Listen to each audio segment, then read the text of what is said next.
대한 여러분들의 인상은 무엇이었습니까? What is your impression to Andrew, Peter's brother? 열심히 기도하고 묵상해 보셔도 아무것도 안 떠오르십니까? 어때요, 여러분들? 한번 생각을 지금이라도 마음 떠오르신 대로 말씀해 보시죠. 앤드루 하면 어떤 생각이 들어요? 별 볼 일 없는 사람이다. 별로 생각도 안 난다. 그렇게 생각할 수 있을 거예요. 그런데 이 앤드루는 사실은 깊이 따지고 보면 그가 중요한 두 가지를 했는데, 하나는 베드로를 인도한 것이고 하나는 대인관계에 승리한 사람이에요. 예수님의 12 제자의 그 조직을 잘 뒤에서 보듬었던 그런 분이에요.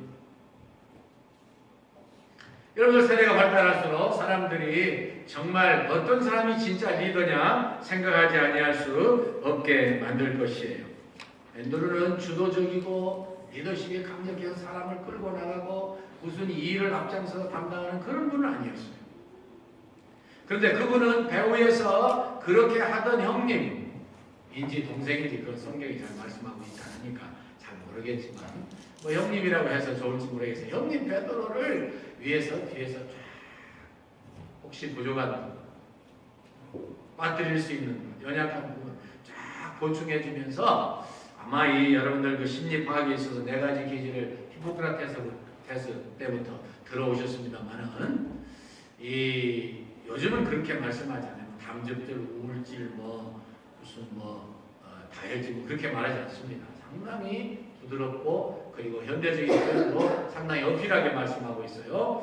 다혈질은 친화, 친교 쪽으로 강조해서 말하고, 네모로 표현할 수 있는 그런 안정형은 특징이 안정 그리고 성실 그렇게 말할 수 있습니다. 바로 이 안드레가 바로 그러한 사람이에요. 하나의 조직이 요즘 시대에 잘 이끌어 나가려면, 그리고 한 팀이 잘 운영되려고 하면은 반드시 어시스턴트가 있어야 돼요. 특별히 축구에 있어서 골게터가 항상 빛을 보지만 사실은 어떤 의미에서 더 중요한 사람이 어시스턴트예요. 어시스트가 없으면 절대 골게링을 못합니다. 그래서 이 안드레에 대해서 우리는 참 새로운 기분으로 그분을 바라보게 되고요. 첫 번째, 그분에게서 배울 수 있는 것은 영생을 나눈 것, 곧 한 영혼을 사랑하는 것. 잘 아시는 것처럼 안드레가 자기의 스승 세례 요한에게 예수님에 대한 말씀을 들었습니다. 보라, 세상 죄를 지고 가는 하나님의 어린 양이로다. 유대의 이 제사문의 배경을 가지고 살아왔던 안드레는 그 말을 들을 때에 가슴이 뛰었을 것으로 생각을 해요. 보라, 세상 죄를 지고 가는 하나님의 어린 양이로다. 우리가 수없이 죄를 짓고 넘어지고 잘못하고 할 때 항상 대신 희생이 돼가지고서 나의 죄를 용서해 주던 그 어린 양.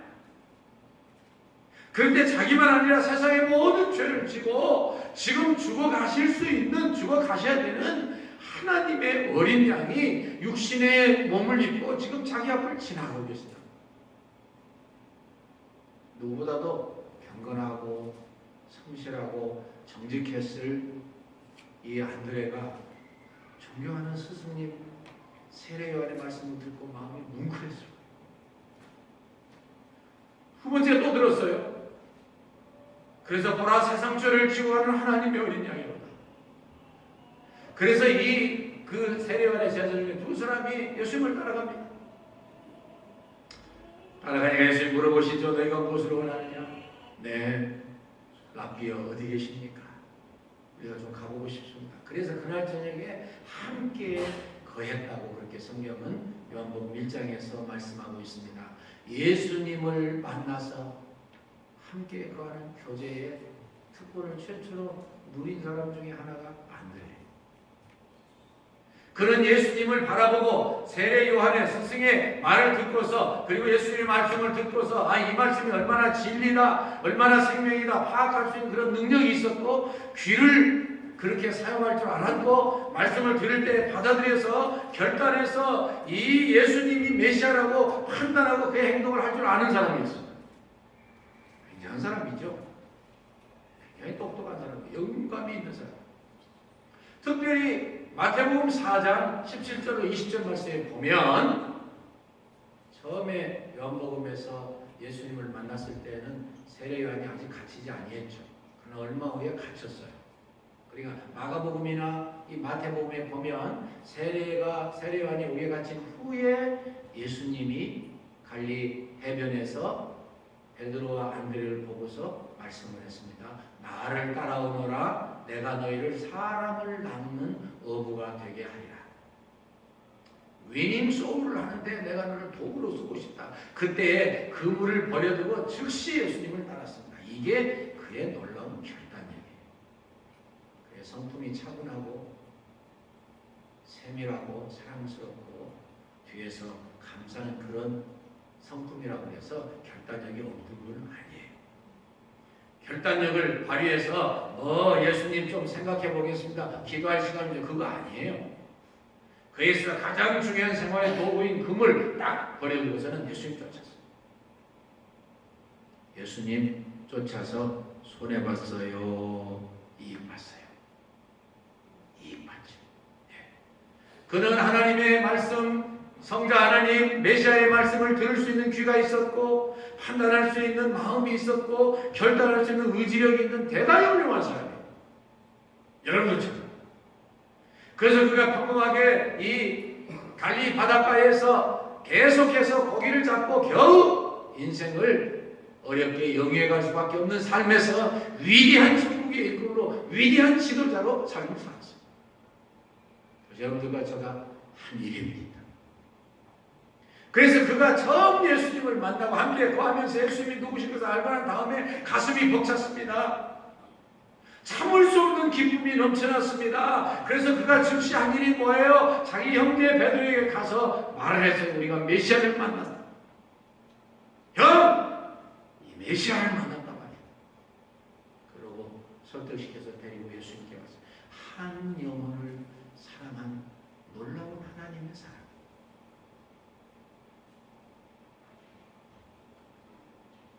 한 영혼을 사랑할 줄 안다고 하는 것은 예수님의 마음을 품는 거고 예수님의 제자가 되는 가장 중요한 특징이에요.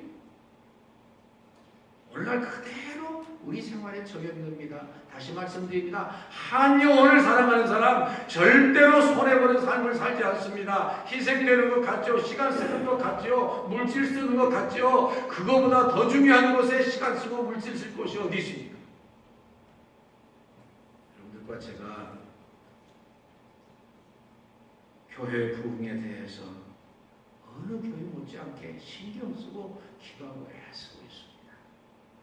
그런데 늘 그렇게 여러분들도 생각하며 기도하시겠지만 우리 교회가 좀 우리 전통도 있고 과거에 그랬으니까 체면이 있으니까 우리 좀 빛 좀 나게 얼굴 좀 나게 교회가 부흥됐으면 좋겠다가 아니라 하나님이 한 영혼을 위해서 생명을 바쳐주셨기 때문에 엘리 엘리 라마 사박단이 이제 우리 전사님 설교해 주셨습니다만은 우리 장로님 기도해 주셨습니다만은 이제 이 펄펄 칼라가 의미하는 예수님의 고난 그것이 무엇을 의미합니까? 나 생명을 살려주시기 위해서 거룩한 그 하늘 보좌를 버리시고 이 땅에 오셨다는 사실을 생각할 때 어찌 마음에 감격이 생기지 않겠어요?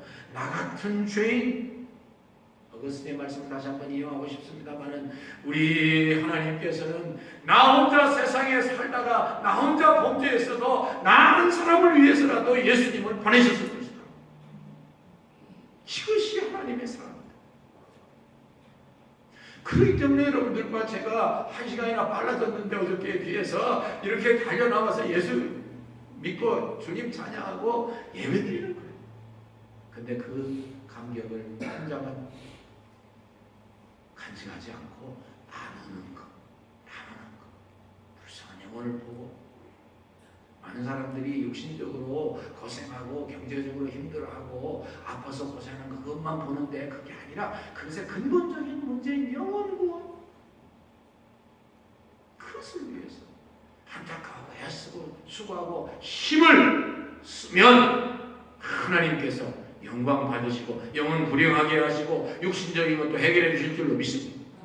교회가 다 단합하고 사랑하고 얼마나 감사해요. 교회는 여러 가지 은사를 가진 분들이 계시고 기질이 다른 분들이 계셔요. 그래서 앞장서 열심히 나가는 분이 계시면 뒤에서 다 받쳐주면서 행여라도 너무 급하게 나가셔서 소홀한 거 있을까 빠진 거 있을까 다 챙겨서 하나님의 교회가 아름답게 사용되는 것을 그렇게 하나님은 사실은 바라셔요. 뒤에서 그저 얼굴 안 난다고 이름 안 난다고 알아주는 사람 없다고 그럴 필요가 하나도 없다니까요. 내 중심에 하나님을 진심으로 사랑하고 영혼을 사랑하는 뜨거운 마음만 있으면 하나님은 어느 모양으로든지 아름답게 쓰시고 스코틀랜드에서 어느 교회에서 목사님이 오셔가지고 열심히 부흥집회를 인도하셨습니다. 매일 저녁마다 구원 초청을 하셨습니다. 여러분들의 삶을 과거에 그렇게 어두움에 두지 마시고 예수님을 구주와 주님으로 영접해서 새로운 삶을 살 사람 일어나서 예수 영접하시고. 근데 아무도 반응을 안 해. 첫날도 반응 안 하고 둘째 날도 반응 안 하고 셋째 날 되니까 겨우 어린아이 하나가 일어나서 예수님 영접했어. 그 다음날도 냉면 일주일간의 부흥회를 끝내고 이 목사님이 이렇게 탄식을 했습니다. 이번 부흥회는 결실이 겨우 어린아이 한 사람이었네.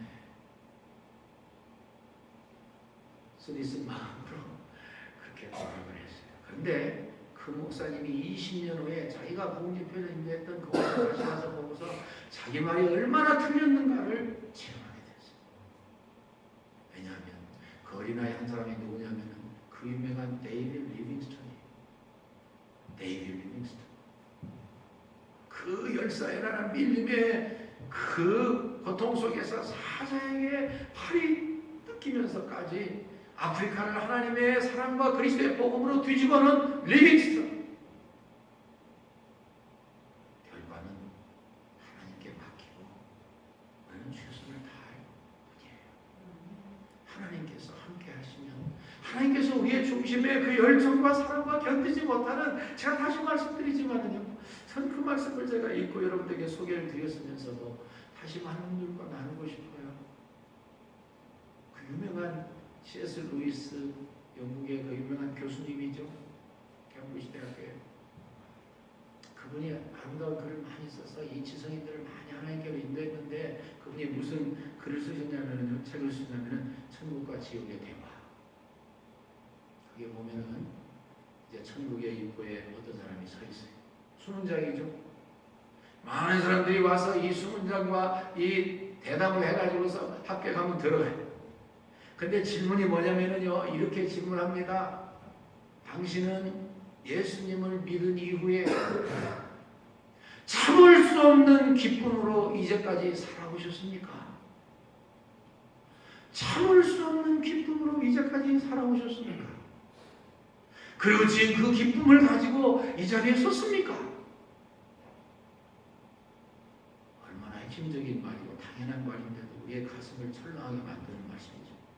당신은 예수님을 당신의 구주와 주님으로 영접한 이후에 참을 수 없는 기쁨으로 이제까지 살아오셨습니다. 그리고 그 기쁨으로 지금 이 자리에 섰습니다.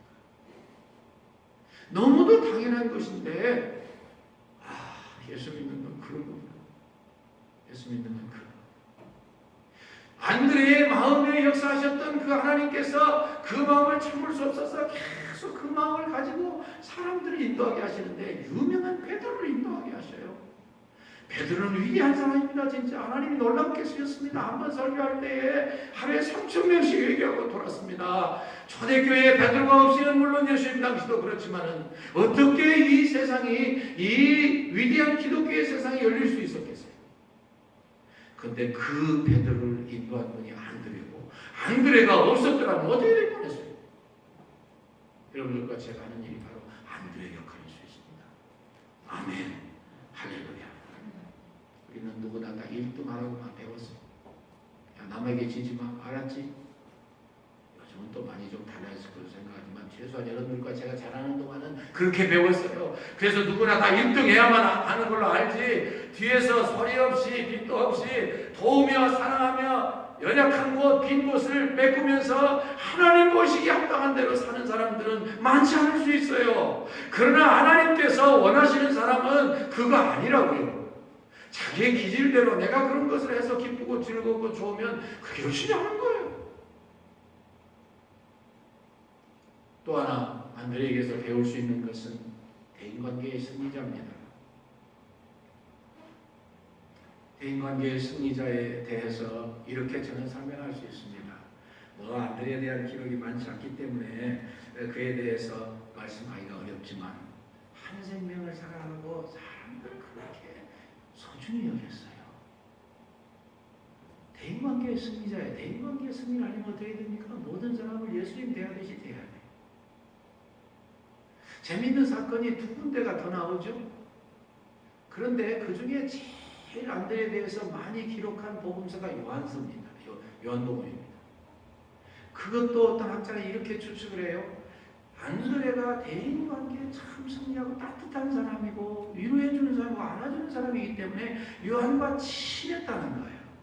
그래서 요한이 그 친숙한 안드레를 생각하면서 더 많이 썼다는 거예요. 그랬죠, 사실은? 요한복음 12장에 보니까 예수님께서 천국에 입성하십니다. 그래서 호산나 주 다윗의 자손이여 난리가 났습니다. 그런데 진정으로 군중심리에서 그렇게 표현하면 그분들에게 미안한 마음이 있습니다만 많은 분들이 그랬을 것 같아요. 군중심리에서 우리의 이 정치적인 메시아 그랬을지 몰라요. 그런데 진정으로 그 예수님에 대해서 인격적으로 만나보자 하는 사람들은 많지 않았습니다. 근데 저녁이 돼가지고서 헬라 사람들이, 경건한 헬라 사람들이 빌립을 찾아왔어요. 이렇게 추측하죠. 빌립은 이름이 헬라식이니까 헬라 사람들과 연관이 있었겠다. 그래서 좀 더 친숙하고 가까우니까 찾아온 거죠. 근데 빌립이 그 사람들이 찾아와서 데리고 직접 예수님께 가야 되는데 그렇게 안 하고 안드레를 찾아와요.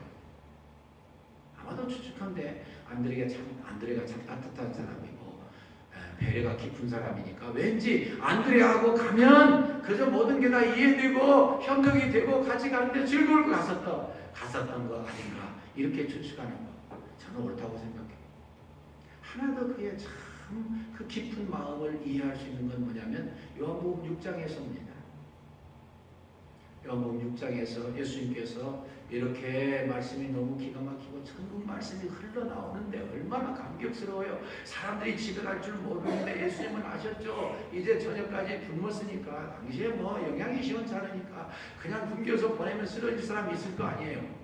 그러니까 예수님께서 빌립에게 물어보셨습니다. 빌립아 어디서 떡을 사서 이 사람들로 먹게 하겠느냐. 참 재밌는 말씀이죠. 그 성경에 가로하고서 뭐라고 하냐면 이는 예수께서 어떻게 하실까 다 아시고 빌립을 시험하자 하시냐. 빌립은 시험에 떨어졌어요? 합격했어요? 떨어졌어요. 뭐라고 그랬어요? 아이고 예수님이 200데나리온의 떡을 사도 각 사람들 조금씩밖에 못 줍니다. 근데 그때에 안드레가 등장하죠. 그렇죠? 안드레가 어떻게 해서 이렇게 사람들을 이렇게 수소문하고 사람들 사이를 다녔는지 사람을 사랑하고 좋아하고 누구하고라도 사랑스럽게 화평하게 지내고 싶은 그분의 성품 때문에 그랬던 것 같아요. 어린아이가 하나 그 시원찮은 거 하찮은 거 도시락 하나 가지고 있는 걸 발견한 거예요. 그래서 그를 데리고 왔습니다. 예수님 이 아이가요 이거 가져왔네요. 그래서 그것이 도구가 돼서 500명의 위대한 기적입니다. 5,000명 이상 먹고도 남았잖아요. 다시 말씀드립니다. 하나님의 나라, 하나님의 교회, 기질대로, 은사대로 하나님 사랑하기 때문에 하나님의 은혜에 감격스러워하기 때문에 실천하면 하나님의 은혜가 나타나는 거예요. 할렐루야. 이것이 교회의 참 모습이라고 저는 믿습니다. 다양성이 주를 이루는 이 시대의 교회 많이 달라졌죠. 옛날 여러분들과 제가 어렸을 때 이 상신앙생활을 하는 거 누구나 존재 가치를 인정받고 싶어하는 사회, 교회 모든 사람이 개성을 가지는 시대, 명령하면 잘 듣지 않는 시대. 어떻게 해야 그들을 인도하겠어요? 그들을 인도하려면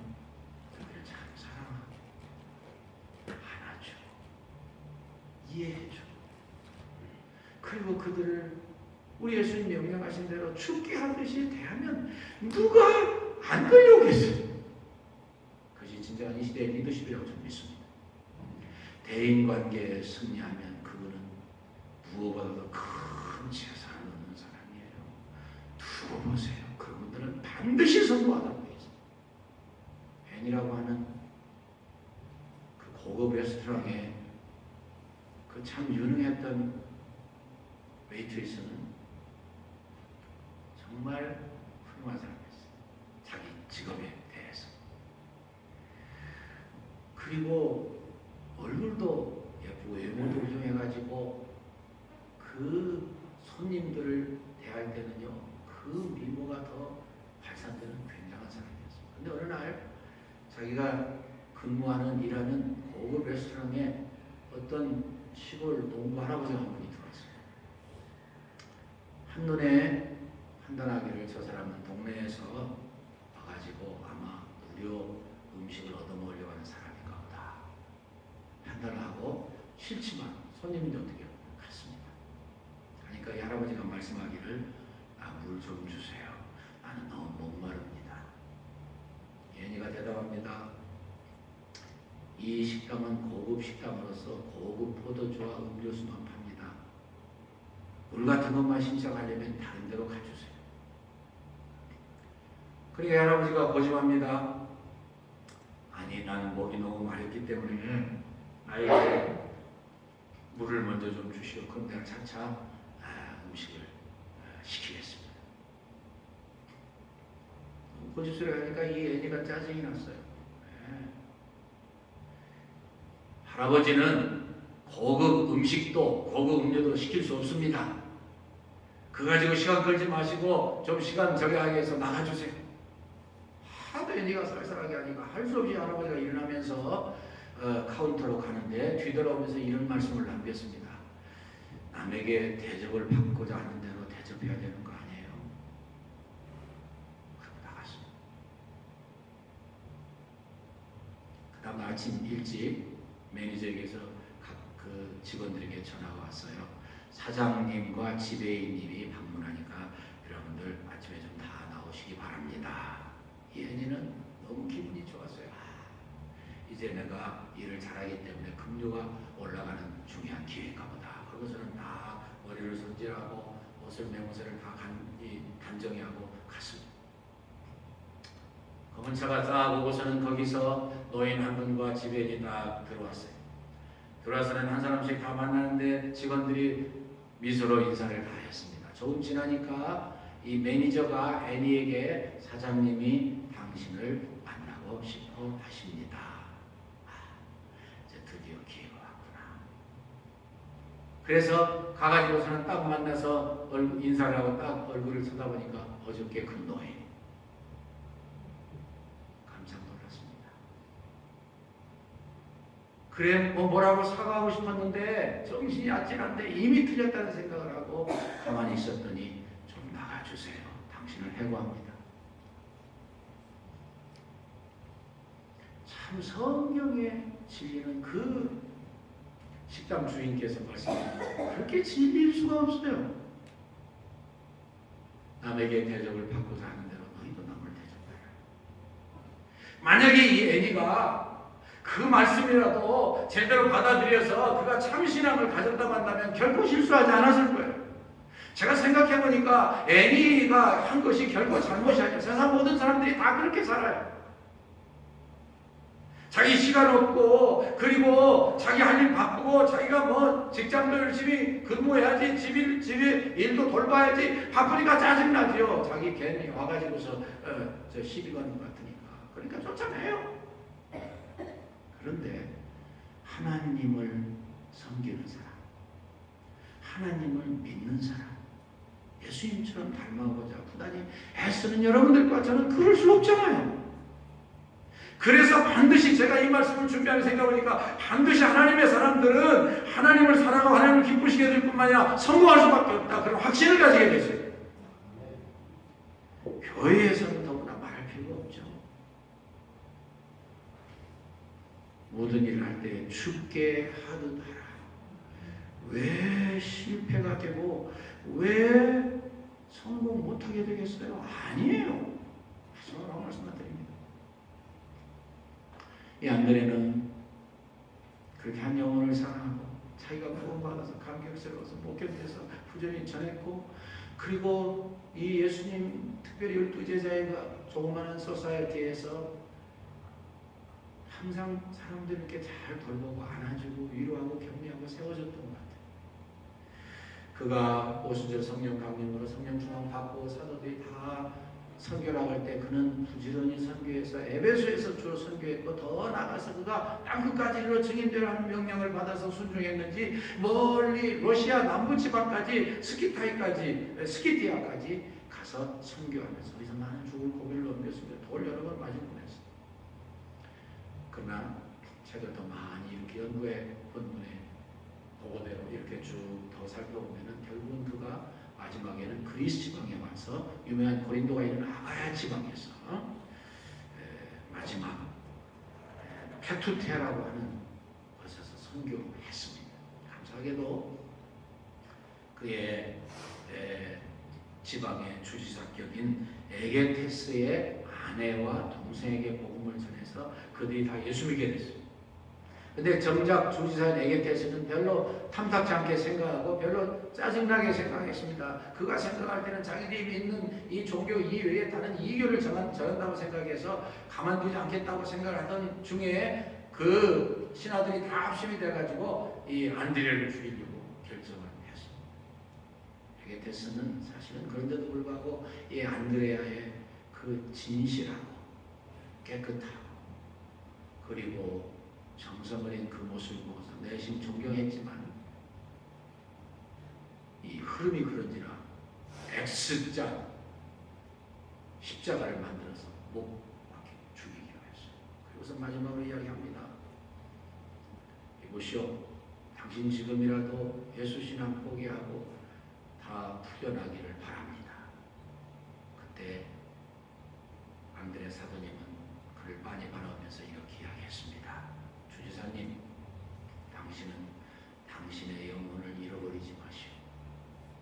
당신은 당신의 영혼을 잃어버리지 마시오.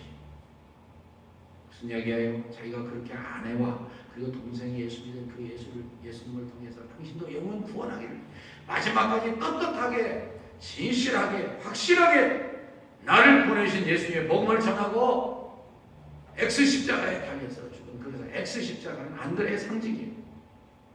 재미있는 사실은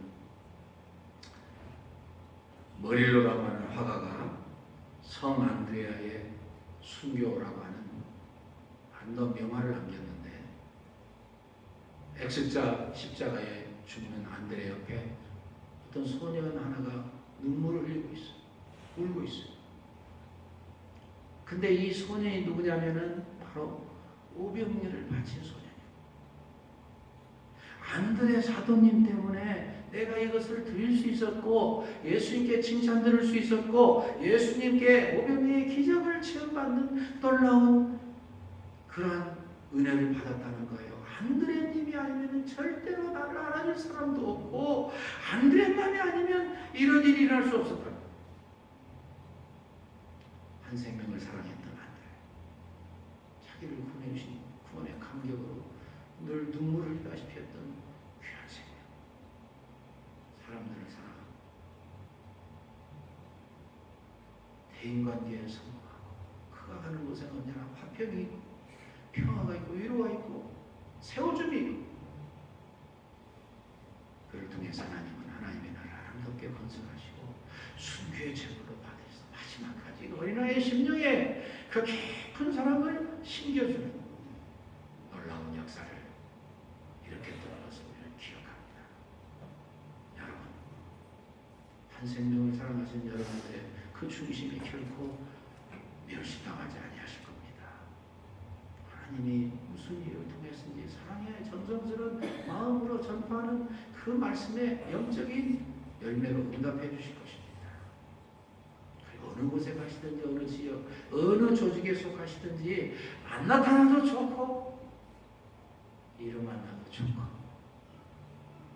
많은 사람들을 사랑하고